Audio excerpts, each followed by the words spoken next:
수원사가 2년간 화엄경을 봉독하고 사경하는 대장정에 들어갑니다. 화엄경을 공부하면 인생과 세상을 알게 된다는 구호 아래 대강백 무비대종사를 증명법주로 부처님이 깨달은 진리의 세계를 찾아 나섭니다. 조계종 총무원장 진우 스님이 김문수 국민의힘 후보의 예방당시 건넨 가르침이 눈길을 끌고 있습니다. 비풍비번의 화두를 들고 하루 5분 선명상을 권한 의미는 무엇인지 짚어봤습니다. 대한민국 건국 역사에 기독교 영향이 크다고 언급한 김문수 국민의힘 후보에 대해 조계종 종교편향특위가 사과를 요구했습니다. 국립공원이 화재 골든타임 7분에 걸맞은 산불 대응 전략을 내놨습니다. 소방당국 도착 7분 전까지 지역 주민의 초기 대응 역량을 높인다는 겁니다. 공공기관과 기업 중에서 서비스 경영에 크게 기여한 공로가 있는 경영인에게 수여하는 서비스 엑셀런스 어워드를 LG전자가 받았습니다.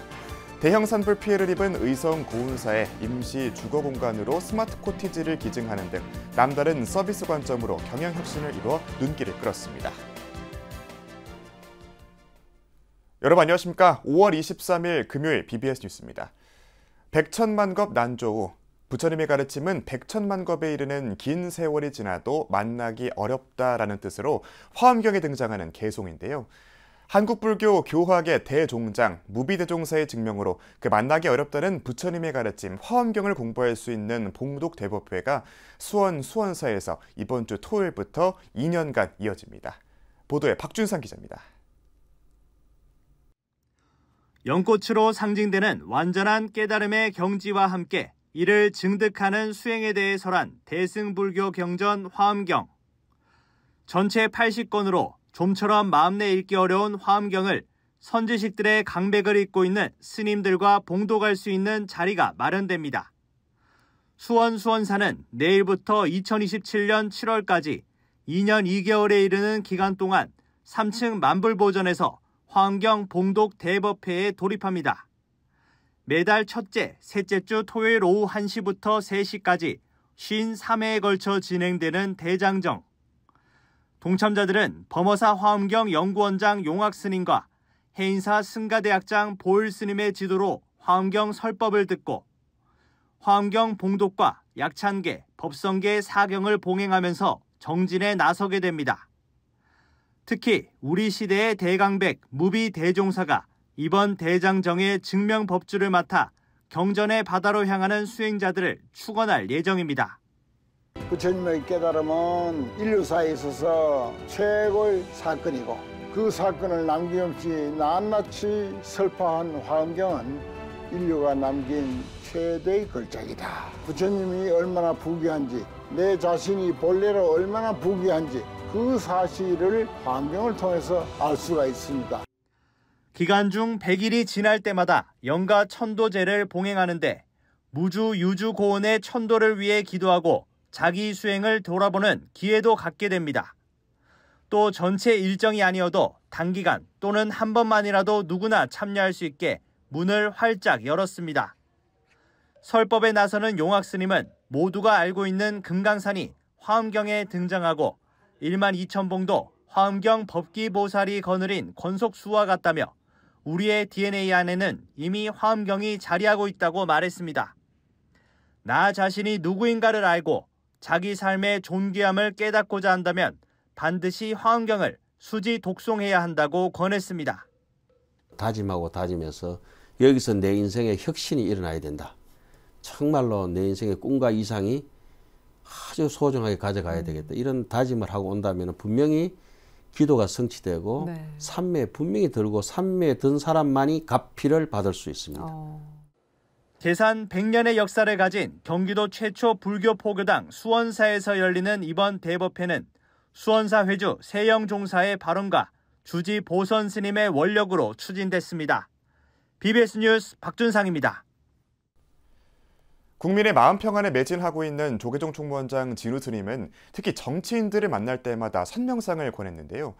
진우 스님이 비풍비번의 화두에 근거해 김문수 후보에게 하루 5분 선명상을 권한 까닭을 살펴봤습니다. 보도에 홍진호 기자입니다. 지난달 조계종 총무원을 찾은 김문수 후보에게 총무원장 진우 스님은 마음 공부를 하라고 강조했습니다. 그러면서 당시 쟁쟁한 국민의힘 대선 경선 후보들과 경쟁 중이었던 김 후보의 마음에 비풍 비번의 화두를 던졌습니다. 마음 공부를 해야 내가 바다도 바람이 안 불어야 바다가 잔잔해지고 바다가 잔잔해야 그 속을 더 들여다볼 수가 있거든요. 그런데 사람 마음의 파도가 너무 많이 쳐버리면 나도 모르고 니도 모르고 그냥 소리만 지르고 싸우기만 해요. 이는 바람의 깃발이 흔들리자 흔들리는 것은 바람도 깃발도 아니라 마음 때문이라고 일갈했던 해능 스님의 가르침에 기반한 것으로, 여기에 진우 스님은 우리 사회, 특히 정치권의 갈등과 다툼은 나의 마음이 바람에 흔들려 일렁거리기 때문에 시작됐다고 진단했습니다. 그러하기에 김 후보에게 마음이 불안해 감정이 극에 다르면 지혜가 나올 수 없다며 하루 5분 선 명상을 권했습니다. 젊은 사람 이상으로 뭐 하시고 그런 거 보니까 그 마음의 내공도 물론 깊지만 하루에 한 5분 이상 명상을 하십시오. 선명상을 하십시오. 막 반야심경 한 편 딱 읽어보고 그렇게 하면 그 활동을 하시는데도 훨씬 그 평화로운 마음에서 지혜가 자꾸 나오기 때문에. 마음은 동양사상 전반에서 강조되는데 태극사상연구소 강기진 소장은 흉우는 고든 마음을 지닌 정한 사람이 행운과 복을 가져가도록 하기 위함이라고 설명했습니다. 꺾이지 않는 마음을 지닌 사람들이 와서 흉운에도 불구하고 그걸 해치고 행운과 복을 가져갈 수 있는 거죠. 그래서 흉운이란 종합적으로 말하면 행운과 복을 가져갈 만한 자격이 있는 사람이 가져가도록 하기 위해서 있는 것이다.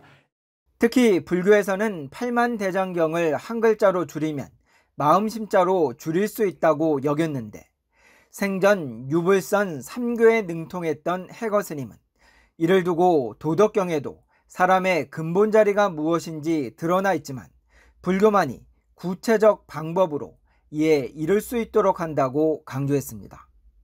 부처님 경전은 거기에 이르는 방법을 전부 이게 조목조목히 다 가르쳐 주신 부분이 부처님 경전이고, 그래서 이런 차이를 느끼면서 불자들은 거기에 그 도교에서 밝혀진 그 상황을 이루기 위해서는 불교의 무엇을 공부를 해야 되겠다, 이렇게 딱 가닥이 나게 되어 있습니다. 진우 스님에게 마음 공부의 화두를 받은 김문수 후보는 경기 도지사 시절을 떠올리며 국민의 마음을 살피는 일을 게을리하지 않겠다고 다짐했습니다. 지금 이제 경기도지사가 되어 행정을 하는데, 행정하는 사람들은 법에 나와 있는 그것만 딱 하는데, 제일 중요한 것은 공무원만 행정하는 게 아니고 국민들이 알고 참여하고 함께 해나가는 건데, 그 중에 제일 큰 게 종교다. 어디다가 이렇게 계속 이 관청이 복잡하잖아요. 그래서 한 군데만 딱 전화하면, 불교 담당 계장한테 딱 전화하면 그 사람이 알아야 공문 안 해. 국내외에 선명상을 전하며 특히 정치가들에게 그 필요성을 강조해온 진우 스님. 김문수 후보에게 전한 비풍 비번과 하루 5분 명상은 자기로부터 시작된 마음 평안으로 국민 평안과 국민 행복을 이루라는 뜻으로 풀이됩니다. 한국불교 1번지 조계사에서 BBS 뉴스 홍진호입니다. 조계종 중앙종회 종교편향 불교 왜곡 대응 특별위원회가 기독교 편향 발언으로 논란이 된 김문수 국민의힘 대통령 후보에 대해 사과를 요구했습니다. 종교편향특위는 어제 위원장 선광스님 명의의 입장문을 발표하고 헌법 전문에 명시된 대한민국 건국 역사를 부정, 왜곡하면서까지 기독교 편향적인 발언을 한 김문수 후보에 대해 깊은 우려를 표한다고 밝혔습니다. 특히 김 후보가 교육정책 협약식에서 특정 종교가 우월하다고 왜곡하며 그 가치만을 강조하는 것은 종교적 중립성을 요구하는 공교육의 기본 원칙마저 훼손하는 매우 부적절한 행위라고 지적했습니다. 아울러 대통령 후보가 된 사람이 기독교 편향적으로 국가를 규정하고 자신을 신의 사명으로 포장하는 것은 지극한 종교 편향이며 국민 분열과 갈등의 불씨를 키우는 일이라며 국가와 국민 통합의 중심이 되어야 할 대통령 후보로서는 더욱 삼가야 한다고 강조했습니다.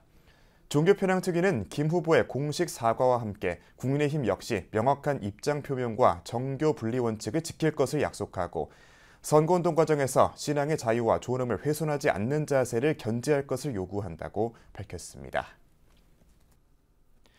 최근 영남권 대형 산불로 전통 사찰과 문화유산이 막대한 피해를 입은 이래 국립공원이 주민과 함께하는 산불 대응 전략을 마련했습니다. 화재 피해를 최소화할 수 있는 골든타임은 바로 7분이라고 하는데요. 국립공원이 진입이 어려운 산속에 자리한 문화유산 보호를 위해서는 소방당국이 도착하기 전인 7분까지 지역 주민이 초기 진화에 참여하는 방안을 내놨습니다. 장채리 기자의 보도입니다.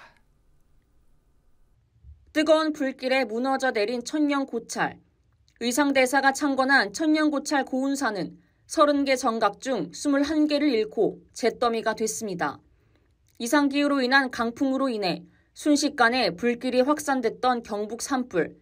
기존 진화 시스템으로는 화마를 대처하기 어렵다는 한계점을 여실히 보여줬습니다. 소방청은 화재 발생 후 8분이면 최성기에 도달해 인명 생존율이 급격히 떨어진다는 분석에 따라 7분 도착을 목표로 하고 있습니다.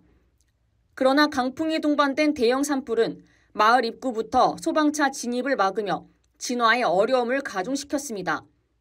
이에 국립공원공단은 현장과 밀접한 지역 주민들을 초기 대응에 중심 역할로 참여시키는 전략을 도입했습니다. 산불이 발생하면 가장 먼저 현장을 마주하는 분들이 바로 지역 주민과 탐방객입니다. 따라서 주민들이 실제 상황처럼 훈련을 통해 신고 요령과 산불 진화 장비 사용 방법, 그리고 대피 방법 등을 익히는 실전 훈련을 마련하게 되었습니다. 불국사와 석굴암 등 세계 문화유산이 자리한 경주 국립공원은 주민이 소화 장비를 활용한 방수 훈련을 진행했고 동화사와 파괴사를 품고 있는 팔공산 국립공원도 마을 곳곳에 소화전을 설치해 주민들이 직접 작동법을 익혔습니다.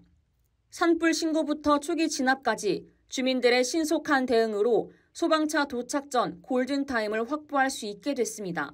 국립공원 인근에 혹은 내에 있는 사찰에는 5개 소화전이 설치되어서 사찰과 목조문화재 화재 예방과 대응을 하고 있습니다. 또 사찰에 저희가 산불 감시원을 상시 배치해서 인화 물질 반입 안내나 화재 예방 계도 및 순찰을 실시하고 있습니다. 갈수록 막대한 피해를 입히며 대형화되고 있는 통제불능의 괴물 산불. 기후변화로 예측 불가능해진 산불 앞에서 주민과 공단이 함께하는 새로운 방어 체계가 천년의 문화유산을 지키는 보루가 될 수 있을지 주목됩니다. BBS 뉴스 장채리입니다. 부처님의 경영 철학을 탐구하는 동국대학교 일반대학원 부디스트 비즈니스학과가 나눔 경영을 실천했습니다. 학과 동물인 국방부 원광사 주지 원경스님은 조기룡 학과장, 강진희 동문회 감사와 함께 동문회장 탄탄스님을 대신해 어제 조계종 사회복지재단을 방문하고 경북 지역 산불 피해 지원금 380만 원을 전달했습니다. 원경스님은 학과에서의 배움이 부처님의 자비나눔 실천으로 이어질 수 있도록 앞으로 더욱 많은 노력을 다하겠다고 말했습니다. 이에 사회복지재단 대표이사 묘장스님은 이재민들이 일상으로 돌아가기엔 오랜 시간이 필요할 것으로 보인다며 시간이 흐를수록 관심이 사라질 텐데 이렇게 도움을 줘 큰 힘이 된다고 감사의 뜻을 전했습니다. 우리 부디스트 비즈니스 학과는 부처님의 그 경영 철학을 실천하는 학과입니다. 이번에 이 나눔의 경영이라고 할 수 있습니다. 우리 산불로 고생하시는 여러분들에게 저희들이 이렇게 동참할 수 있는 기회가 되어서 오히려 감사드립니다. 잠실 불광사도 같은 날 교무 휴담스님 등이 사회복지재단을 방문해 산불 피해 지원금으로 700여만 원을 기부했습니다. 정토 사상의 전례와 전파 과정 그리고 문화적 영향에 대해 들을 수 있는 자리가 마련됐습니다. 동국대학교 불교학부 강사 미탄 스님은 어제 한국불교역사문화기념관 2층 국제회의장에서 아미타 정토신앙의 수용과 전개를 주제로 하는 인문학 강좌를 선보였습니다. 불교 중앙박물관이 마련한 인문학 강좌는 미탄 스님의 강연을 시작으로 답사를 포함해 총 5회 강의로 구성되며 다음 달 19일까지 진행합니다. 조계종 제4교구 본사 오대산 월정사가 수행자의 노후 복지를 위한 시설 승가림을 완공하고 개원법회를 봉행했습니다. 그제 열린 법회는 월정사 주지 정념 스님과 법흥사 주지 삼보 스님을 비롯해 교구 본말사 스님 등 4부대 중이 동참한 가운데 승가림 개원을 계기로 수행에 전념해 부처님의 올바른 법을 전하기를 발언했습니다. 출가에서부터 또 열반에까지 안정적으로 우리가 수행 정진하고 원력을 실현할 수 있는 그런 교구로서 또 산중으로 거듭날 수 있게끔 최선의 노력을 다해 가도록 하겠습니다. 영월 법흥사 주지 삼보 스님은 승가원 건립에 30억 원을 기부하면서 나눔의 의미를 더해 승가에 귀감이 됐습니다.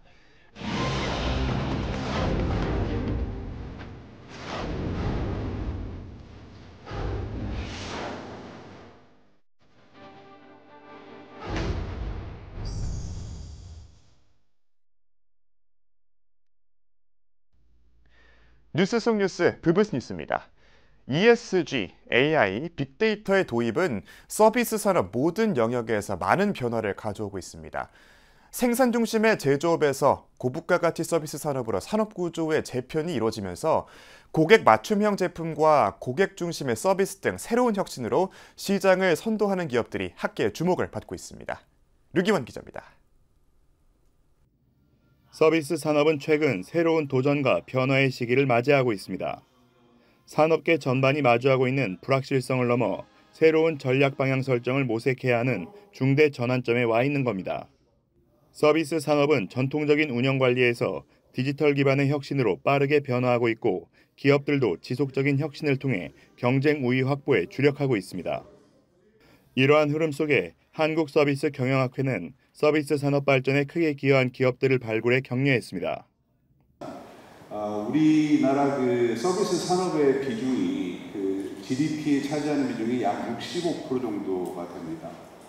이 서비스 경영에는 의료, 또 관광, 금융 여러 가지 다양한 영역에서의 서비스가 있기 때문에 이런 서비스 산업을 촉진시키기 위한 여러 가지 노력들이 이제 제대로 만들어져야 되지 않을까 생각합니다. 서비스 엑셀런스 어워드 민간 CEO 부문에는 소비자의 다양한 욕구를 반영한 고객 맞춤형 혁신 제품을 통해 생활 가전시장의 변화를 선도한 류재철 LG전자 사장이 선정됐습니다. 가전 전문가로 통하는 류 사장은 가전업계 최초로 제품 구매 이후에도 새로운 기능을 추가할 수 있는 업가전을 통해 차세대 가전시장을 개척했고 AI와 사물인터넷 등 디지털 기술을 접목한 세계 최고 수준의 지능형 자율공장 시스템을 구축한 공로를 인정받았습니다. 조금 더 고객을 깊이 이해를 하고 뭔가 좀 고객과 밀착된 서비스 혁신으로 무장하지 않으면 우리 사업을 지속할 수 없겠다는 이런 절박함을 갖고 있고요. 홈이라는 공간 안에서 가전 디바이스 하나하나만을 바라보는 게 아니라 홈 공간 전체를 하나의 거대한 가전으로 보고 그거를 서비스화 시킬 수 있는 그런 방법. 특히 스마트홈 시장의 화두인 인공지능 가전과 냉난방 공조 기술을 집약한 소형 모듈러 주택 LG 스마트 코티지는 미래 생활 양식의 변화를 이끌 지속가능 주거 솔루션으로 주목받고 있습니다. 앞서 LG 스마트 코티지는 BBS 스마트 스테이라는 이름으로 대형 화마를 입은 의성 고운사의 임시 주거 공간으로 제공됐습니다. 스마트 카티지라는 하나의 공간 솔루션으로서 그게 서비스가 접목되고 단순히 이런 제품을 사고 팔고 이런 게 아니라 고객이 거기에 삶을 사는 동안, 거주하는 동안 지속적으로 고객과 소통하고 또 고객과 인게이지먼트 된 그런 상황에서 새로운 고객 가치를 만들어주겠다. 서비스 엑셀런스 어워드 민간 CEO상을 받은 이경수 세라젠 대표이사 사장은 고객 체험형 마케팅을 통해 홈 헬스케어 기업의 성장을 이끌고 생활문화 전반의 변화를 이끈 우수 사례로 인정받았습니다. 세라젬이 척초 온열 의료기기 단일 제품이 아니라 이 고객을 위해서 다양한 제품을 만들고 또 경험 서비스 중심으로 이 제품을 전달하겠다는 생각을 갖게 되었고요. 그런 일 안에서 내년 말에는 세라젬이 운영하는 실버타운이 오픈하게 될 거고요. 또 건설 이 밖에 서비스 산업 발전을 위한 제도적 기반 마련에 기여한 박일준 대한상공회의소 상근 부회장은 공로 공직자상을 수상했고, 디지털 혁신을 통한 축산유통 서비스 활성화에 기여한 박병홍 축산물 품질평가원장은 서비스 엑셀런스 어워드 공공 CEO 부문에 선정됐습니다. 요즘은 K-팝, K-푸드, K-컬처 이런 얘기들 많이 하는데 그런 거 할 때 다 일반적인 상품으로서뿐만 아니라 서비스 부분도 같이 좀 묶어서 외국하고 교류도 좀 해야 되겠다 이런 생각을 가지고 있습니다. 이번 학회는 고객 중심의 제품과 서비스 혁신이 급변하는 글로벌 시장 환경에서 차별화된 경쟁력을 가지는 데 필수 요소라는 것을 재확인하는 의미 있는 자리가 됐습니다. BBS 뉴스 류기환입니다.